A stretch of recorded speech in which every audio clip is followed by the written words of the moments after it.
Avez-vous déjà eu l'impression que la vie n'avait pas de sens? Que tout ce que vous faisiez était vain face à l'immensité de l'univers et à l'inévitabilité de la mort?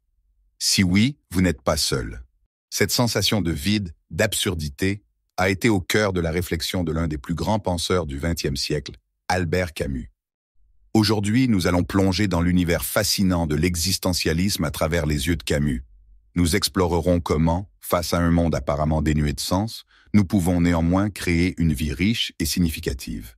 Dans cette vidéo, nous découvrirons 7 leçons essentielles tirées de la philosophie de Camus. Des leçons qui, j'en suis sûr, résonneront avec vos propres questionnements et vous aideront à naviguer dans les eaux troubles de l'existence.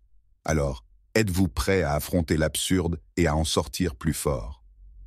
Accepter l'absurde. La première leçon de Camus, et peut-être la plus fondamentale, est d'accepter l'absurde. Mais qu'est-ce que l'absurde selon Camus? C'est le conflit entre notre désir humain de trouver un sens, une raison à notre existence, et l'indifférence silencieuse de l'univers. Nous cherchons des réponses, mais le monde reste muet. Dans son essai Le mythe de Sisyphe, Camus écrit « L'absurde naît de cette confrontation entre l'appel humain et le silence déraisonnable du monde. » Prenons un exemple concret. Imaginez que vous travaillez dur toute votre vie pour réussir, pour laisser une trace. Puis un jour, vous réalisez que quoi que vous fassiez, l'univers continuera son cours, indifférent à vos efforts. Cette prise de conscience peut être vertigineuse, effrayante même. Mais Camus nous invite à ne pas fuir cette réalité.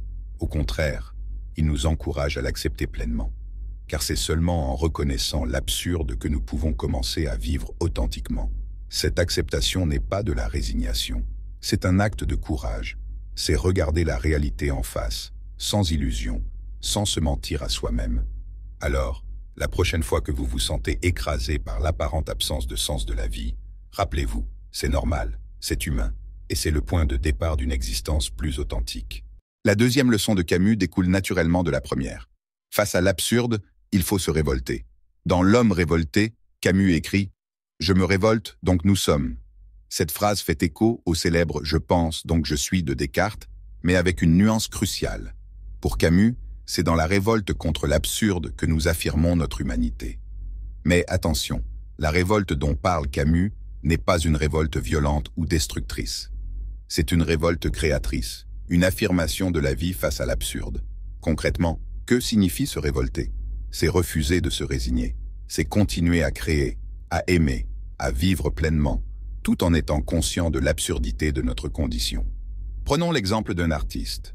Même s'il sait que son art n'aura peut-être aucun impact durable sur le monde, il continue à créer, non pas pour l'immortalité ou la gloire, mais pour l'acte de création lui-même. C'est ça, la révolte camusienne. Ou penser à quelqu'un qui s'engage pour une cause, tout en sachant que le combat est peut-être vain. Cette personne incarne la révolte dont parle Camus. La révolte, c'est dire oui à la vie malgré sa nature absurde. C'est trouver de la joie et du sens dans l'acte même de vivre, plutôt que dans un hypothétique but ultime. Alors, je vous invite à réfléchir. Dans votre vie, comment pouvez-vous embrasser cette révolte créatrice? Comment pouvez-vous dire oui à la vie malgré l'absurde? La troisième leçon que nous pouvons tirer de Camus est l'importance de vivre pleinement dans le présent. Dans Le mythe de Sisyphe, Camus écrit « La vraie générosité envers l'avenir consiste à tout donner au présent ». Cette phrase résume parfaitement sa philosophie du temps. Pour Camus, puisque la vie n'a pas de sens ultime, puisque la mort est inévitable, la seule chose qui compte vraiment, c'est l'instant présent. C'est maintenant que nous pouvons agir, aimer, créer. Cette idée peut sembler simple, mais elle est révolutionnaire quand on y pense. Combien d'entre nous passons notre temps à regretter le passé ou à nous inquiéter pour l'avenir, au lieu de vivre pleinement le moment présent? Prenons l'exemple de quelqu'un qui passe sa vie à travailler dur pour une retraite confortable, en négligeant ses relations et ses passions actuelles. Selon Camus, cette personne passe à côté de l'essentiel. Ou penser à quelqu'un qui est toujours en train de photographier un moment, au lieu de le vivre pleinement. Cette personne sacrifie le présent pour un futur souvenir. Vivre dans le présent ne signifie pas être irresponsable ou ne pas planifier du tout. Cela signifie être pleinement conscient et engagé dans ce que nous faisons ici et maintenant. Alors, je vous invite à vous poser cette question. Comment pouvez-vous être plus présent dans votre vie quotidienne? Comment pouvez-vous savourer chaque instant, même les plus ordinaires? La quatrième leçon de Camus est peut-être la plus libératrice. Puisque la vie n'a pas de sens intrinsèque, nous sommes libres de créer notre propre sens. Dans Le mythe de Sisyphe, Camus écrit « Il n'y a qu'un problème philosophique vraiment sérieux, c'est sauter sa propre vie. Juger que la vie vaut ou ne vaut pas la peine d'être vécue, c'est répondre à la question fondamentale de la philosophie. Ce que Camus veut dire, c'est que face à l'absurde, nous avons le choix. Nous pouvons soit abandonner, soit décider que la vie vaut la peine d'être vécue et lui donner nous-mêmes un sens. C'est une responsabilité énorme, mais aussi une liberté incroyable. Nous ne sommes pas limités par un sens préétabli de la vie. Nous pouvons choisir ce qui est important pour nous. Prenons l'exemple de quelqu'un qui décide de consacrer sa vie à aider les autres. Cette personne a choisi de donner un sens à sa vie à travers l'altruisme. Ou pensez à un scientifique qui trouve du sens dans la quête de la connaissance. Le point crucial est que ce sens n'est pas imposé de l'extérieur. Il vient de nous, de nos choix, de nos actions. Alors, je vous invite à réfléchir. Quel sens voulez-vous donner à votre vie? Qu'est-ce qui, pour vous, rend la vie digne d'être vécue? La cinquième leçon de Camus peut sembler paradoxale. Il nous invite à embrasser l'absurdité de la vie avec joie. Dans Le mythe de Sisyphe, Camus réinterprète le mythe grec de Sisyphe, condamné à pousser éternellement un rocher en haut d'une colline, seulement pour le voir redescendre à chaque fois. Camus conclut « Il faut imaginer Sisyphe heureux ». Ce que Camus veut dire, c'est que même dans une situation apparemment sans espoir, nous pouvons trouver de la joie. Non pas malgré l'absurde, mais grâce à lui. L'absurde nous libère des attentes irréalistes, des illusions de contrôle.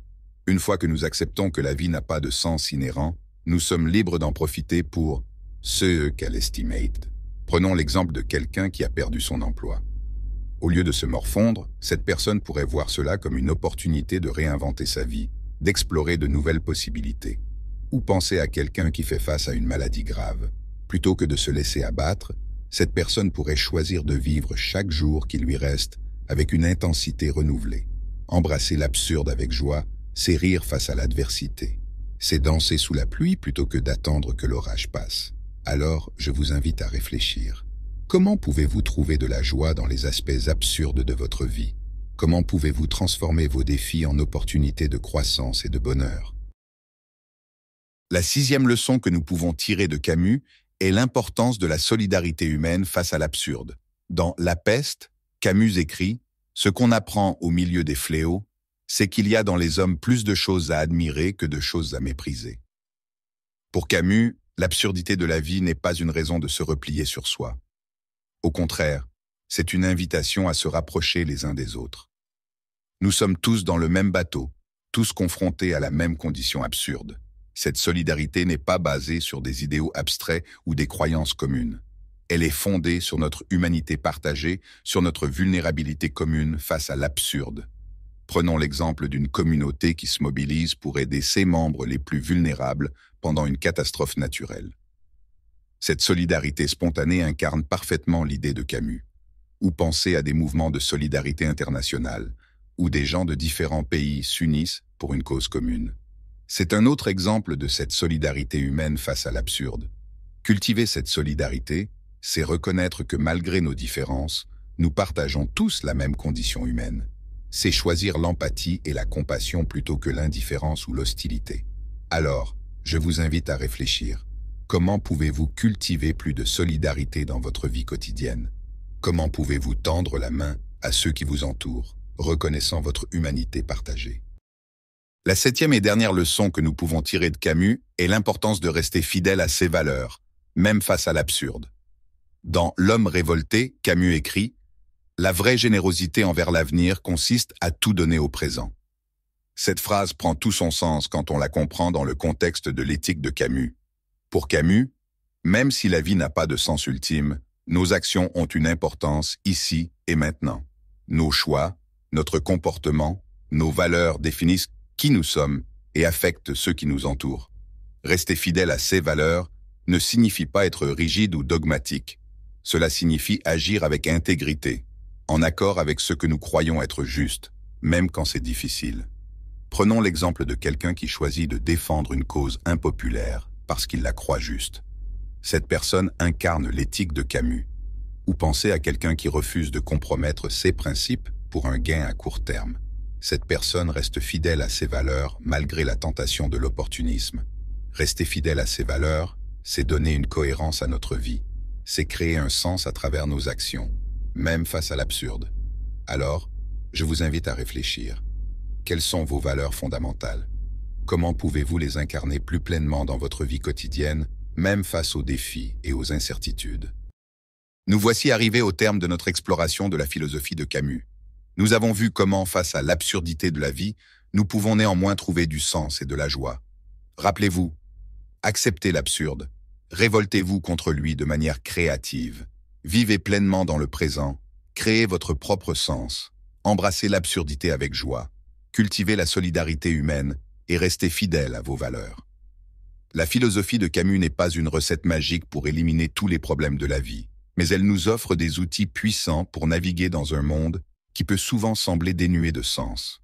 Alors, quelle leçon vous a le plus marqué? Comment allez-vous l'appliquer dans votre vie?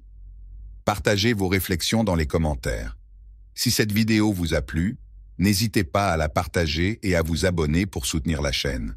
Vous pouvez également nous soutenir en vous procurant les ouvrages de Camus avec le lien affilié dans la description. À bientôt pour de nouveaux sujets passionnants.